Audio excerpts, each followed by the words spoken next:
மே 1ஆம் நாள் தொழிலாளர் தினமாக நாம் ஒவ்வொரு ஆண்டும் கொண்டாடி கொண்டிருக்கிறோம்.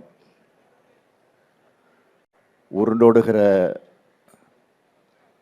ரயிலை ஓட்டக்கூடியவர் ஒரு தொழிலாளி தான்.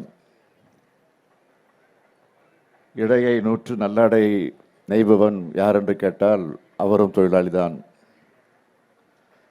இரும்பு காய்ச்சி உருக்குபவன் யார் என்று கேட்டால் அவரும் தொழிலாளி தான். மிராசுதாரர்களை மேனாமினுக்கு வாழ்க்கைக்கான பொருள்களை உருவாக்கி தரக்கூடியவர்கள் தொழிலாளிகளாகத்தான் இருக்கிறார்கள். கடலில் மூழ்கி முத்தெடுக்கக்கூடியவனும் தொழிலாளியாகத்தான் இருக்கிறார்.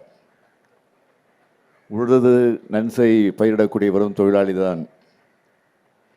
அந்த தொழிலாளியுடைய இனம் மகிழ்ந்து கொண்டாடக்கூடிய திருநாள் தான் மே தினம் என்று நம்முடைய அறிஞர் அண்ணா அவர்கள் சுட்டி காட்டியிருக்கிறார்கள்.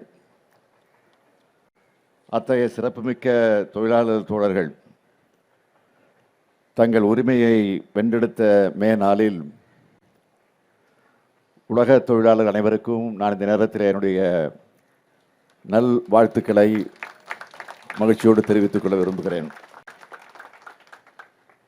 திராவிடர்கள் என்றாலே தொழிலாளர்கள் தான் என்று தந்தை பெரியார் அவர்கள் பெருமையோடு குறிப்பிட்டு காட்டியிருக்கிறார்கள். 1932ஆம் ஆண்டு கம்யூனிஸ்ட் கட்சியின் அறிக்கையை தமிழிலே மொழிபெயர்த்து தந்தவர் தான் தந்தை பெரியார் அவர்கள். ரஷ்யா போன்ற பல நாடுகளுக்கு சென்றுவிட்டு தாயகமாம் தமிழகத்திற்கு திரும்பிய தந்தை பெரியார் அவர்கள் இனி அனைவரையும் தோழர்கள் என்றுதான் அழைக்க வேண்டும் என்று தந்தை பெரியார் அவர்கள் எடுத்து சொன்னார்கள்.